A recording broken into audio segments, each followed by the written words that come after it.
40वा. श्री गणेश सरस्वती यांना नमस्कार असो. श्री गुरुदेव दिगंबर स्वामींना नमस्कार असो. पितृलोकाचा जो मार्ग तो पितृयान, याचे वर्णन पापी जीवास उद्वेगजनक वाटेला.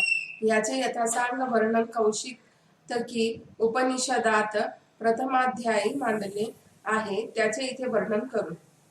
या मनुष्य लोकात ज्यांनी शास्त्राला अनुसरून यज्ञाधिक पुण्यकर्मे केली, ते मनुष्य शरीर त्यागल्यानंतर आपल्या कर्मानुसार पुढील स्थळी प्रयाण करीत पितृलोकी जातात. पितृलोकानंतर अंतरिक्ष लोकी, तिथून चंद्रलोकात जातात. चंद्रलोकी देवतांना जे नाना प्रकारे भोग प्राप्त होतात, त्या भोगांना भोगण्यासाठी संधिकर्मी पुरुषांना मिळते. धूमरात्र, कृष्ण पक्ष आणि स्वर्गादी लोकप्राप्तीसाठी साधन ठरतात ती यज्ञ या यज्ञादी कर्मे या स्थूल शरीराने सिद्ध होतात, म्हणून या यज्ञाधिकांना शरीर कर्मे म्हणतात. तर ब्रह्मलोक प्राप्तीसाठी मनसिद्धीचे साधन असावे लागते, म्हणूनच शरीर कर्मापेक्षा मानस कर्म मार्ग अति कठीण आहे. ब्रह्मलोकाचे अधिकारी कोण व कसे याचा आता निरूपण करू. पूर्वपुण्याईच्या बळावर या भरतखंडातील ते अधिकारी मनुष्य विषय सुख परित्यागून विरक्त होतात, इंद्रिये जिंकतात, तथा गुरुपदास प्राप्त श्रेष्ठ महात्म्याकरवी नाना प्रकारच्या उपासना जाणून सिद्ध चित्ताने वावरतात. ते पर्यक विधारूप उपासना करून किंवा पंचाग्नी विद्यारूप उपासना जाणून वा अन्य योग्य उपायांनी ब्रह्मलोकास प्राप्त होतात. या लोकी जाण्याचा मार्ग तो देवयान मार्ग सर्वांना सुलभपणे कळावे म्हणून याचे इथे निरूपण करतो. जे मनुष्य लोकात पंचाग्नी आदी उपासना करतात, ते उपासक सुषुम्ना नाडी मार्गाद्वारे पुढे 10 द्वारांनी बाहेर निघून प्रथम प्राप्त होतात, त्याला अर्चिष म्हणतात. या प्रकाशाच्या किरणानंतर ते उपासक दिवस प्राप्त करतात. तिथून शुक्ल पक्ष, मग 6 महिन्यांचा उत्तरायण काळ, मग संवत्सरा वाटे उत्तरायणास प्राप्त करतात. तिथून देवलोक व मग वायूची प्राप्ती होते. रथाच्या चक्राला जसे छिद्र असते त्याचप्रमाणे वायू स्वशरीरात छिद्र देतो. त्या वायूनंतर उपासक पुरुष आधीच त्यास प्राप्त होतो. इथे आदित्य हा डंबर नावाच्या वाद्यास जसे मध्य छिद्रे असते तसे छिद्र आपल्या शरीरात देतो. त्यामुळे उपासक चंद्रमास पावतो. तिथे दुदंबी वाद्यांमध्ये जे मध्य छिद्रे असते तसे छिद्र चंद्र हा आपल्या शरीरात देतो. त्याने उपासक विद्युत लोकास पावतो. तिथून अमानव नामे पुरुष येऊन त्या उपासकास मोठ्या वैभवात ब्रह्मलोकी नेतो. मानवी सृष्टी जे उत्पन्न होत नाही त्याचे नाव अमानव होय. वरुण लोक, इंद्रलोक, विराट लोक या तीनही लोकांमधून पुढे ब्रह्मलोक आहे. तिथे ते उपासकाला नेतात. ब्रह्मलोकाचे वर्णन आता पहा. तो आर नामे एक हद तथा विजरा नामक नदीने युक्त आहे. विद्युत लोकानंतर आर हृदयाचे ऐलतिरी उपासकाला नेले जाते. तेव्हा ब्रह्मदेवांच्या आज्ञा घेऊन 500 अप्सरा आपल्या हातात नाना प्रकारचे पदार्थ घेऊन उपासकांच्या समोर उभ्या राहतात. त्यातील 100 अप्सरा हाती सुगंध पुष्पमाला घेऊन उपासकासाठी तितष्ट असतात. दुसऱ्या 100 जणी त्या उपासकाचे कोमल हस्तांनी मर्दन करण्यासाठी उभ्या असतात. त्यांच्या हाती कस्तुरी, कर्पूरादी सुगंधी तेलांची छानशी पात्रे असतात. 100 जणींचा तिसरा संच हा विविध प्रकारची दिव्य फळे हाती घेऊन त्या उपासकास ती भरविण्यासाठी लगबग करीत असतो. 100 अप्सरांचा चौथा समूह त्या उपासकांच्या अंगी लावण्याकरिता अनेक प्रकारची सुवासिक चूर्ण घेऊन उभ्या ठाकलेल्या असतात. 100 अप्सरा या उपासकांनी परिधान करण्यासाठी वेगवेगळ्या प्रकारची अतिउत्तम वस्त्रे घेऊन वाट पाहत असतात. उपासकांना शोभामयान सालंकृत बनविण्यासाठी उत्सुक असतात. या प्रकारे सगळ्यामध्ये पुष्पमाला अलंकार घालून ते उपासक तयार झाले की क्षणमात्र मनाच्या संकल्पाने ते आर हृदयाच्या स्थिती होतात. त्या हृदयाच्या परती यष्टी नामक तीय मुहूर्त असतात. उपासक आपल्यापाशी आल्याचे पाहून हे सर्व मुहूर्त तिथून पलायन करतात.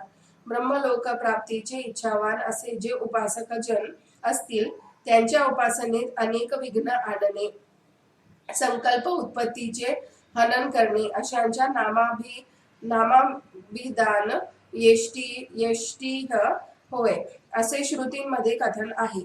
त्या आर नामक हृदयानंतर विजरा नामक नदीकडे उपासक नर पोचतात. त्या नदीच्या ऐलतरीवर तीरावर उभे असलेले उपासक आपले सर्व पापकर्म दृष्ट्या लोकांना अर्पण करतात. आपले संपूर्ण पुण्यकर्म सहजनास अर्पण करतात. धनाधिक पदार्थ मुलांना देऊन शेवटी पाप पुण्य धनादी उपाधींतून मोकळे होतात. आजारपण अथवा मृत्यूच्या कल्पनेतून मुक्त होऊन हे उपासक नर एका क्षण मात्रात विजरा नदीसह मनसंकल्पाने तारून जातात. तिथे उपासक हा इल्य नामे वृक्षास पावतो. उपासकाला इथे दिव्य सुगंध प्राप्त होतात. ब्रह्माच्या प्राप्त होण्याची स्थिती सुरू होते. त्यानंतर उपासक शालज्य या स्थानावर पोचतो. ब्रह्मप्राप्तीसाठी जो आवश्यक असा सम्यक दिव्य रस त्यांना येथे प्राप्त होतो. या स्थानानंतर देवाचे अपराजित नामक मंदिर आहे, तिथे उपासक पोचतो. अशा उपासकामध्ये ब्रह्मदेवाचा तेज प्रवेश करते. त्या योगे उपासक हे ब्रह्म्याचे समान होतात असे उपनिषदांमध्ये स्पष्ट आहे. अपराजित मंदिर द्वारावरती इंद्र व प्रजापती हे दोन द्वारपाल असतात. उपासकास पाहून ते अत्यंत आदराने भयभीत होतात. त्या उपासकाला मंदिरात घेऊन जातात. येथे उपासक पुरुष ब्रह्माच्या विभू प्रमित नामक सभा मंडप प्रवेशतात. तिथे ब्रह्मदेवाचे यश उपासकामध्ये प्रवेशतात. त्यामुळे ते उपासक ब्रह्मदेवा समान बनतात. नंतर ते उपासक सभा मंडपातून ब्रह्म्याच्या बुद्धिमय वेदिकेस पावतात. या वेदिकेचे नाव आसंदी होय असे श्रुतीमध्ये वर्णन आहे. एक काष्टाधिकांनी रचिलेले 4 पायांचे उच्च आसन होय. या वेदिकेला प्राप्त करताना ते उपासक ब्रह्माचे समान बुद्धिमंत होतात. श्रुतींनी या वेदिकेचे केलेले वर्णन स्वरूप सहित कथन करतो. बृहत व रथंतर हे 2 समावेद या वेदिकेचे पूर्व दिशेकडील पाद आहेत. श्वेत नामक वेद तथा नादस नावाचा सामवेद हे वेदिकेचे पश्चिम दिशेकडील 2 पाद होत. वेदिकेच्या वरच्या चतुष्कोशांपैकी वैरूप नामक सामवेद हा दक्षिण कोन, वैराज नामक सामवेद उत्तराचा कोन, शाक्कर नावाचा सामवेद पूर्व कोन तर रैवत हा सामदेव पश्चिमेचा कोन होय. या प्रकारची वेदिका सभा मंडपात स्थित असते. वेदिकेनंतर उपासक ब्रह्मदेवाच्या पर्यक म्हणजे पलंगास प्राप्त करतात. पर्यक हा वेदिकेवर स्थित असतो. नाना प्रकारच्या विचित्रता या पर्यकाला आहे. तो प्राणरूप आहे. याचे वर्णित नाव औजस हे आहे होय. भूत भविष्य वर्तमान या 3ही काळचे संपूर्ण जगत म्हणजे या पलंगाचे पूर्व दिशेचे 2 चरण होत आणि ही पृथ्वी व लक्ष्मी हे त्याचे पश्चिम दिशेचे चरण होत.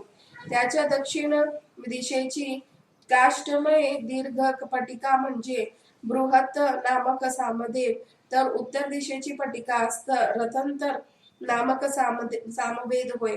भद्र नामे सामवेद हे पूर्व दिशेची लघु पटिका, यज्ञान यज्ञीय सामवेद हे पश्चिमेची काष्ठमय लघु पटिका, पूर्व पश्चिमेची सूत्रमय दीर्घ पाटिया फारच सुंदरपणे सामवेदोक्त छेदोबद्ध ऋचा गातात. दक्षिणोत्तर दिशांच्या लहान पाटिया मंत्ररूप यजुर्वेदांच्या सुंदर असतात. ब्रह्मवेदांच्या अशा या पलंगावर चंद्राच्या किरण रूप कापसाचे आच्छादन असते. त्यावरील जे शुभ्र वस्त्राचे वेष्टन ते उद्गीत नामे सामवेदाचे असते. मस्तक ठेवण्याचा शिरणा म्हणजे अत्यंत मृदू अशी लक्ष्मी रूप असते. यापूर्वी जरी आपण पलंगाच्या पादरूपात लक्ष्मीला वर्णिले आहे, तरी ती लौकिक लक्ष्मी होय. आता वर्णिलेली लक्ष्मी हे वैदिक आहे. अशा पलंगावर हिरण्यगर्भ ब्रह्मा विराजित आहेत, ज्याचा विजयजन्य आनंदाहून कोणत्याही लोकांमध्ये अधिक आनंद नाही. अशा त्या ब्रह्मलोकात सोमसवन नावाचा पिंपळ वृक्ष आहे. या वृक्षातून सर्वदा अमृत स्रवते, म्हणून त्यास सोमसवन म्हणतात. इथे ब्रह्माच्या प्रीतीस करणारे ते अरस तथा अन्य नामक समुद्र होत. तिथे वेदश्रुती त्यातील श्रुतीजन्य शब्दबोध रूप ज्ञान ब्रह्मदेवापुढे वसते. येथे वेदश्रुतींना जगत्कारण म्हणण्याचे कारण असे की समस्त सृष्टींच्या आरंभी परमात्मा आवश्यक त्या पदार्थाच्या नावाचे नामोच्चारण करून पदार्थाचा उत्पन्न करतात. परमात्म्यातून देवभू या नामाला उच्चारून पृथ्वी रूप उत्पन्न केले. या प्रकारचे वेद शब्दोच्चारण करून आकाशादी सर्व पदार्थ उत्पन्न झाले. त्याला प्रमाण असे एक स्मृती वचन आहे. परमात्म्याने सृष्टीच्या आरंभी वेद शब्दांचे उच्चारण करून संपूर्ण जगताला उत्पन्न केले. या श्रुती स्मृती प्रमाणानुसार वेद भगवानाची जगत्कारणता सिद्ध होते. त्या हिरण्यगर्भ ब्रह्माच्या देशात सगुण निर्गुण ब्रह्मांडाचा जलाधार नदी वाहते. स्थूल सूक्ष्म संपूर्ण जगत त्या ब्रह्मदेवाचे पुष्प किंवा वस्त्र होय. या प्रकारे देवयान मार्गापासून वस्त्रापर्यंत जेवढ्या ब्रह्मदेवाच्या विभूती वर्णिल्या आहेत, त्या विभूती वशिष्ठ ब्रह्माची अहंग्रह उपासना योग्य प्रकारे करून ते उपासक ब्रह्मदेवाच्या आसनावर पुत्रासारखेच निशंक होऊन बसतात. त्या उपासकांना ब्रह्मदेव विचारतात, हे पुत्रा, तू कोण आहेस? तुझे भोगाचे साधन कोठे आहे? अशा प्रकारे ब्रह्मवचन ऐकल्यावर उपासक उत्तर देतो, हे भगवान, जो तू तोच मी आहे. जे आपले भोग साधन आहे तेच आमचेही आहे हो ब्रह्मदेवा. ब्रह्मदेवांसमवेत असा संवाद करून नंतर त्यांची आज्ञा घेऊन ते उपासक त्या हिरण्यगर्भ ब्रह्मासनावर सर्व प्रकारचे भोग आनंदाने भोगतात. जेव्हा ब्रह्माची आयुष्य समाप्ती होते तेव्हा ते उपासक पुरुष मोक्षाला पावतात. अशी पर्यक विद्यारूप अहंग्रह उपासना कौशितकी उपनिषदाचे प्रथम अध्यायी वर्णिले आहेत. त्याचप्रमाणे अन्य उपनिषदांमध्येही नाना प्रकारची अहंग्रह उपासना श्रुतीने जनहितार्थ केली आहे. ती तशीच इथे वर्णिलेली आहे. आता समस्त विद्वजन साधू संत हो, श्री गुरुलीला मृतपान करा, ज्यामुळे आपणास हवे ते प्राप्त होईल, तसेच जगतात्मा अनंताची भेट होईल. नळदुर्गाचे पुरातन वैभव. नळदुर्ग नावाचे प्रसिद्ध स्थळ पूर्वीच्या मोगल मुलुखात आहे. त्या काळी तालुक्यातचे हे ठिकाण अत्यंत शोभिवंत व सुंदर होते. नळदुर्गातील महालावरून बोरीभद्र नावाची एक प्रवाह खाली उतरविलेला आहे. तो पाहताना त्या जुन्या काळातील कलाकारांच्या कौशल्याची कल्पना यावी. महालावरून बोरी नदी वाहताना महालातून पाहता येत. हे दृश्य मनोल्हादकारक चमत्कृतीजन्य दृश्य पाहून जनांची मती गुंग होते. संपूर्ण हिंदुस्थानात विशाल मनोहर देवालय आहेत. सुंदर गाभारे, खोलवर भुयार, नेत्रदीपक महाल, टोलेजंग मनोहर मोठमोठाले घाट बांधले आहेत. जशी वेरूळची कोरी व लेणी अतिचर्याने एका पाषाणात कोरलेली आहे, अशी सुंदर कामे अन्य देशात क्वचित असली हे उघड आहे. हैदराबाद, विजापूर, अहमदनगर इत्यादी स्थानी जुन्या इमारती असून म्हैसूर प्रांती अतिजुनी बांधकामे अजूनही नवी वाटावीत इतकी सुंदर आहेत. गोकुळ, वृंदावन, मथुरा, नगर, काशी, प्रयाग, हस्तिनापूर, रामेश्वर या सर्व स्थळी सुंदर मंदिरे बांधकामे आहेत. असो, नळदुर्गातील जलमहल हे अत्यंत भव्य पाहण्यासारखे आहे. तिथे तालुकाधी विशाल कचेरी आहे. त्या काळी बैरामजी शेठ नामक पारसी एक तालुकादार असताना कारकुनांना अक्कलकोटात जाऊन देत नसे. गुरुदर्शनास अटकाव करीत असे. एकेवेळी नळदुर्गाच्या अलीकडील केसेगावी सराटी ग्रामी काही दिवस श्री स्वामी महाराज मुक्कामी होते. याचे वृत्त सर्वत्र पसरल्यावर गावोगावचे लोक श्री दर्शनार्थ जात होते. त्याप्रमाणे तालुकादार कार्यालयातील कारकुनांनीही आपापली कामे त्वरेने आटोपून श्री स्वामी दर्शनास जाण्याची तयारी केली. बैरामजी हे सांगण्यास ते गेले असता त्यांना क्रोधास समोर जावे लागले. बैरामजी म्हणू लागले, तुम्ही जंगली मूर्ख जन आहात.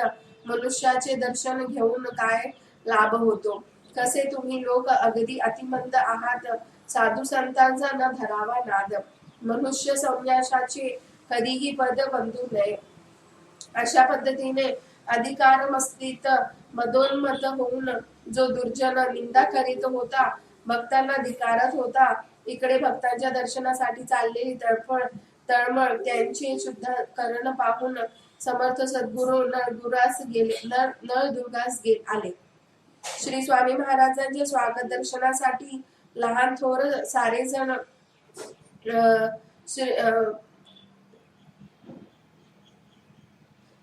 सारेजण समोर गेले. त्या काळी तेथे हैदराबादचे दिवाण बहादूर सालर जंग आले होते. त्यांचे श्री स्वामी समर्थ पदांवर फार प्रेम होते. महाराजांच्या दर्शनाने ते अतिव आनंदले. त्यावेळी काही स्वानुभविक भाषणे झाल्यावर दिवाण आनंदित होऊन उद्गारले, धन्य जगदुद्धारी, आपण पूर्णावतारी ईश्वर आहात. दिवाण बहादुरांचे नळदुर्गास सहज आगमन झाले, पण त्यामुळे सर्व कारकुनांची दर्शनेच्छा पूर्ण झाली.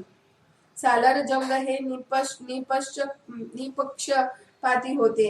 न्यायमार्गाचे त्यांना उत्तम जाण होते. दयाळू, धर्मशील, समस्त राजकर्म कुशल, राजा व प्रजेस आवडणारे असे ते धुरंधर व्यक्तिमत्व होते. आपले नळदुर्ग प्रांतातील कामे आटपून ते हैदराबादी रवाना झाले. त्याबरोबर श्री स्वामी दर्शनास गेलेल्या कारकुनांनी तालुकादार बैरामजीने दंड केला. त्यातील हिंदू मुसलमान अशा धीट कारकुनांनी बैरामजी विरुद्ध परखड भूमिका घेतली. आपली कामे आटोपून ते म्हणाले, धर्मसंबंधी कामात विनाकारण बोलण्याचा अधिकार तुम्हाला नाही. आम्ही नोकरी सोडून जातो मुळे आम्ही न्यायमार्गे चालतो. आम्हाला भय मुळीच नाही. श्री स्वामी दर्शनार्थ तुम्हीही चलावे अशी आमची तुम्हाला विनंती आहे. चला एक वार मौज पहावया. कारकुनांनी बैरामजींना पुष्कळ आग्रह केला. बैरामजी चमत्कार पाहण्यासाठी म्हणून श्री स्वामीरायांसमोर आला. तिथे भक्तगण समोर श्रीफळ फोडत होते. कोणी कर्पूर जाळला. असंख्य जण दर्शनार्थ रांगेत उभे होते. हिंदू मुसलमान सर्वच प्रेमाने श्री स्वामी महाराजांचा वारंवार गजर करीत होते.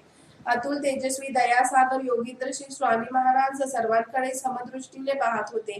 ते आनंदमय स्थितीत अलोटपूर पाहून अचानक बैरामजी शक्ती नष्ट होऊन ते घाबरला. शक्तिपात होऊन त्याच्या भोबडी वळली. तेव्हा महाराज उद्गारले, तू फार अनुचित निंग कर्मे केली, भयंकर जीवहिंसाही केली. तुमच्या देवधर्मशास्त्रीय ग्रंथात आज्ञा आहे काय? व्यर्थ प्राणघात करावा, अतिनिंद, अन्यायी, अनुचित कर्मे करावीत अशी शास्त्राज्ञा आहे काय? श्री स्वामी वचनांनी तो घायाळ झाला. स्वतःचा विचित्र कर्मांचा त्याला पश्चाताप झाला. आपले हे निंग कर्म या पुरुषांनी कसे जाणले? हे त्रिकाल अंतरसाक्षी ज्ञानी आहेत. खचित, निर्भय, निस्पृह, जितेंद्रिय आहे. साक्षात ईश्वरावतार आहे हे निसंशय. अशीच प्रचिती मला घडली. तो वारंवार लोटांगण घालू लागला. अनन्य भावाने शरण आला. म्हणू लागला, मायबाप, आपण कुणार्ण आहात. अपराधाची क्षमा करावी. त्यानंतर श्री स्वामीरायांचा नळदुर्गास 8 दिवस मुक्काम होता. या संपूर्ण काळात बैरामजींनी कचेरी बंद ठेवून श्री स्वामी सेवा निश्चिंतपणे चालवली. श्री स्वामी चरणी लीन होऊन बसल्याने समर्थ कृपा त्याची देह अहंकृती निमाली. एक समयी रात्रीच्या वेळी बैरामजीने श्री स्वामीरायांना विनवले, महाराज, मी आपणास शरण आलो आहे. मला आपण उपदेश द्यावा. अभिमान दुराग्रह सोडून देत समर्थानुग्रह प्राप्त व्हावा म्हणून त्याने फार आग्रह धरला. तेव्हा अपरिग्रह यतिवर्य बोलले, अनेक धर्मांचे तात्पर्य हेच आहे की परोपकारार्थ परिश्रम करावे, कधी जीवा हिंसा करू नये, सहसा दुसऱ्यास पिडू नये, मोठ्या अधिकार संपत्ती ह्याचा चिरकालासाठी भरवसा मानू नये, पक्षापक्ष निंदा द्वेष त्यागून सत्य न्याय धर्म मार्गे असावे, सद्वर्तन करावे, सर्वदा परमेश्वर भजन करावे, कोणतेही दुर्व्यसन नसावे, योग्य अयोग्य याचा सरासर विवेक असावा, गरजूला अन्न पाणी अर्पावे, स्वहित साधताना इतरास बाधा येऊ नये, तेथे तसेच परहित अवश्य साधावे, परोपकारार्थ वापी कडू खूप तडाग बांधावे, पथिकांसाठी विश्राम मिळावा म्हणून धर्मशाळा बांधव्या, जगी सत्कीर्ती वाढवून देहत्याग करावा, म्हणजे तशा शुद्ध भक्तीने ईश्वर पावतो. सर्व धर्मांचे हेच उपदेश रहस्य असते हे जाणून घ्या. प्रपंच परमार्थ साधून बंधनमुक्त व्हावे, दया क्षमा शांतीसह शुद्ध चित्त असावे, त्यानेच जन्मांचे सार्थक होते. श्री स्वामी मुखातून निघालेले हे बोधमृताचा प्राशनाने बैरामजी शेठ शुद्ध शांती चित्त होऊन संतोष पावला. वारंवार लोटांगण दंडवत घालीत राहिला. पुढे तो श्री स्वामी समर्थ आज्ञेनुसार निरंतर वागण्यामुळे सर्व जातीचे स्त्री पुरुष समुदाय त्यास फार मानित होते.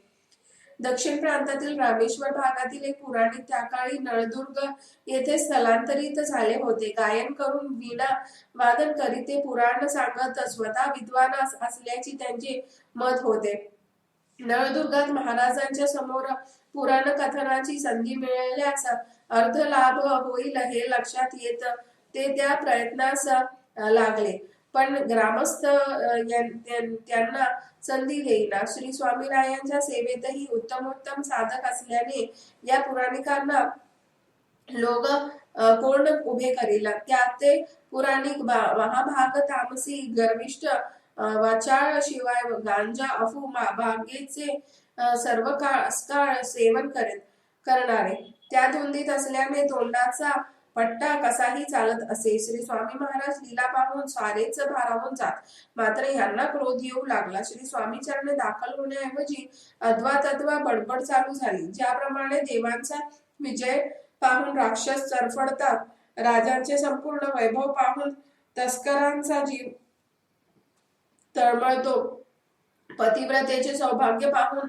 जारीनी व्याकुळ होते, सज्जनांचा जय जयकार दुर्जनांचा दीर्घ द्वेष वाढवतो, सूर्यास पाहून घुबडाचा व्यवहार कुणाही पेक्षा उलटेच चालतात. करीर नामक वृक्षास वसंतामध्ये पाणी येत नाही, यासाठी त्या वसंत ऋतूला दोष का म्हणून द्यावा. चातकाच्या मुखात जलधारा पडत नाही, याचा मेघाचा दोष आहे काय. तसे प्रारब्ध दशेमुळे पुराणिकांचे झाले होते.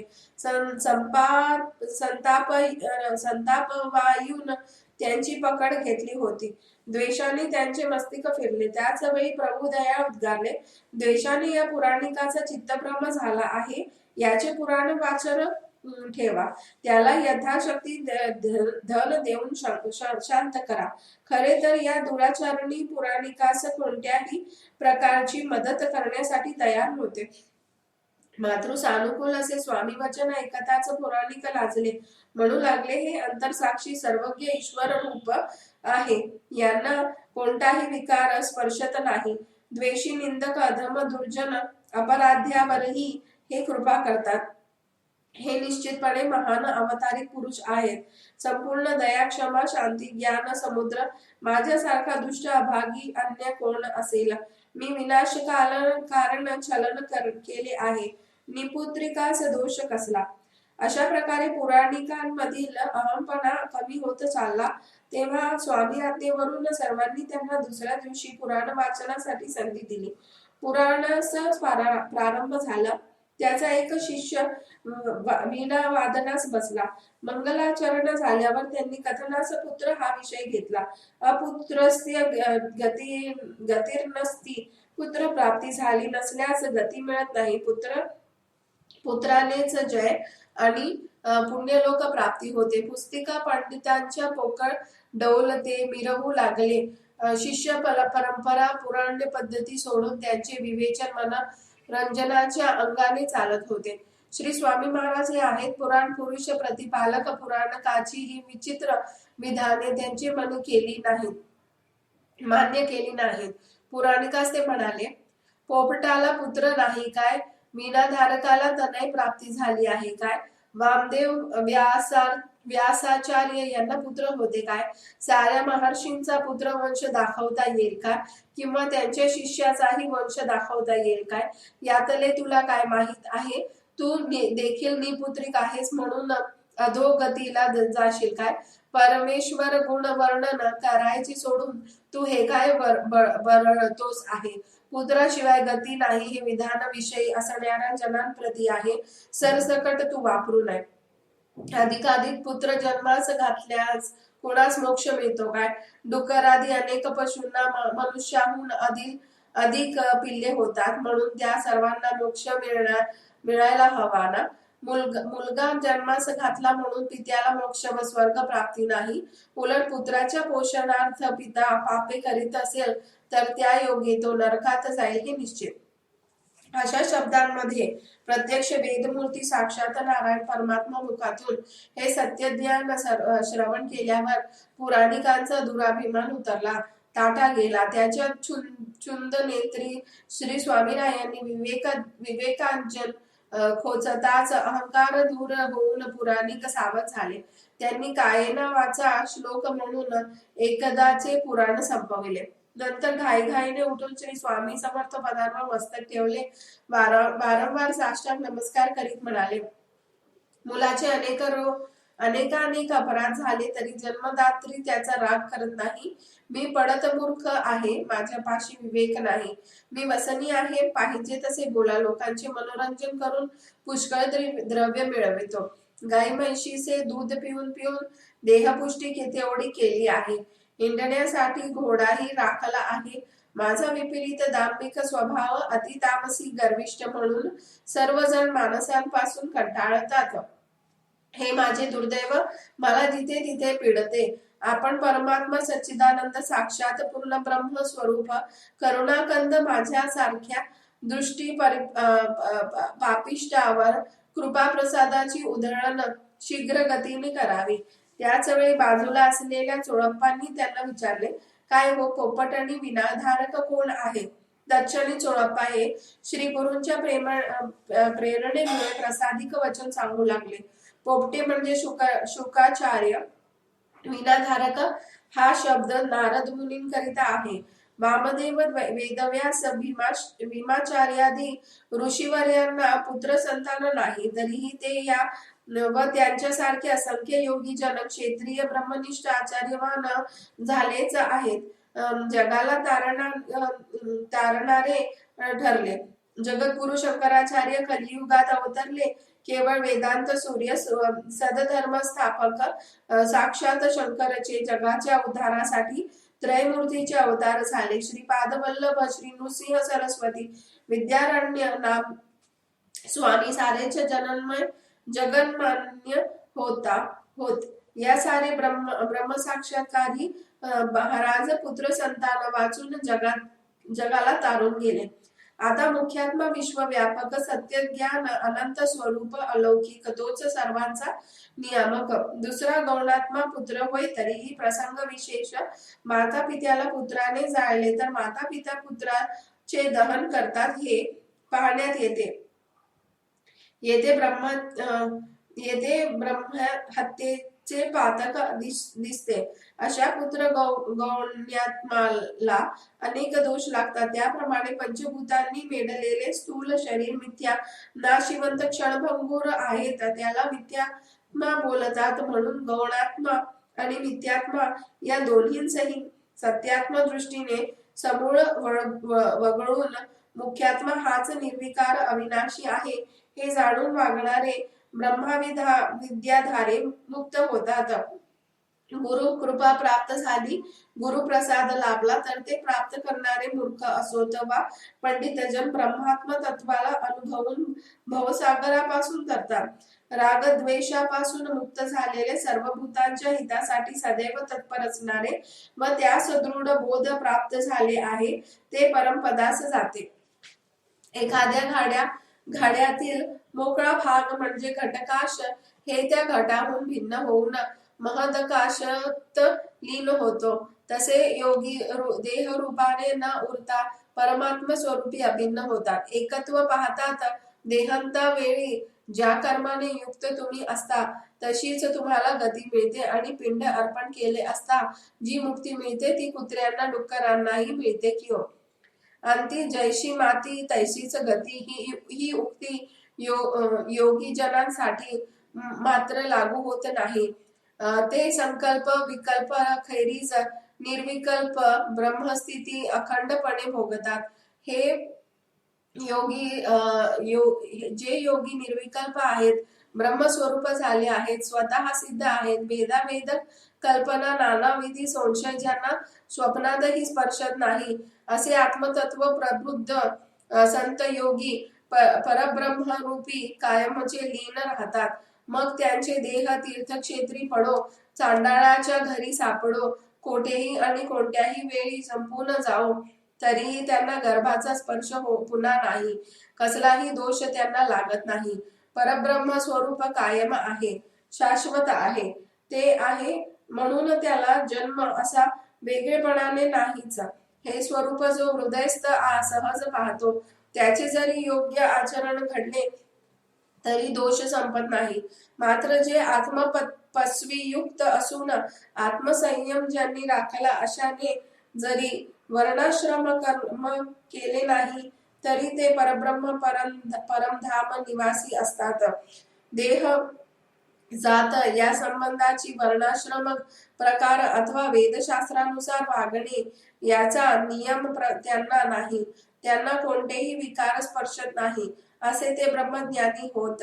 अंतःकरणाची सारे जड धर्माधर्म कर्म जड चित्तवृत्तीचे ते केवळ साक्षी असतात. जड दृश्यमान अशा काहीचीही त्यांचा संबंध नसतो. असेच हे पूर्ण ब्रह्म सच्चिदानंद दत्तोत्रेय स्वामी करुणाकंद चोळप्पांच्या मुखातून पुराणिकांसाठी सद्बोध स्त्रवला तो ऐकून पुराणिक आनंदला. आत्मज्ञाना वाचून सर्व कर्म निरर्थक होत हे ओळखा. हृदयस्थ परमात्मा स्वामी दयाघन आत्मज्ञानाने ओळखून कृतार्थ व्हावे. शास्त्रीय वचनांतून ब्रह्म आहे हे समजणे म्हणजे परोक्ष ज्ञान. ते प्रत्यक्ष नव्हे. मी ब्रह्म याचे जेव्हा स्वतःचा अनुभव होईल, हा आपला साक्षात्कार प्रत्यक्ष म्हणजे अपरोक्ष समोर घडला तरच आपण आपले चित्व स्वरूप ओळखले. त्या क्षेत्रीय ब्रह्मनिष्ठ गुरुमुखातून वेदांत श्रवण व मनन करून त्याचा सतत अभ्यास करून निधिध्यास सातत्याने धरला असता साक्षात्कार अवश्य होतो.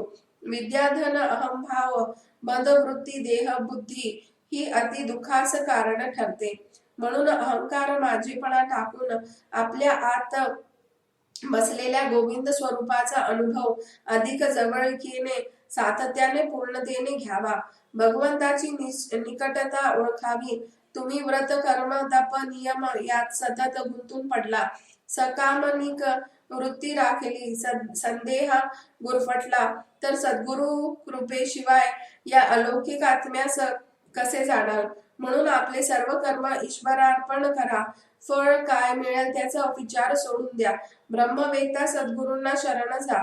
योग्य मार्गास लागा. असे हे जीवनबोध पार सर जाणून ते पुराणिक श्री स्वामी चरणी अनन्य भावाने शरण आले.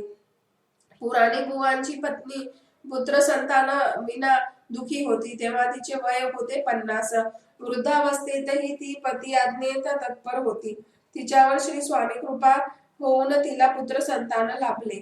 असे हे श्री गुरुलीलांचे अमृत अत्यंत गहन, ज्यास जे हवे ते श्रवण पठनाने देणारे असे.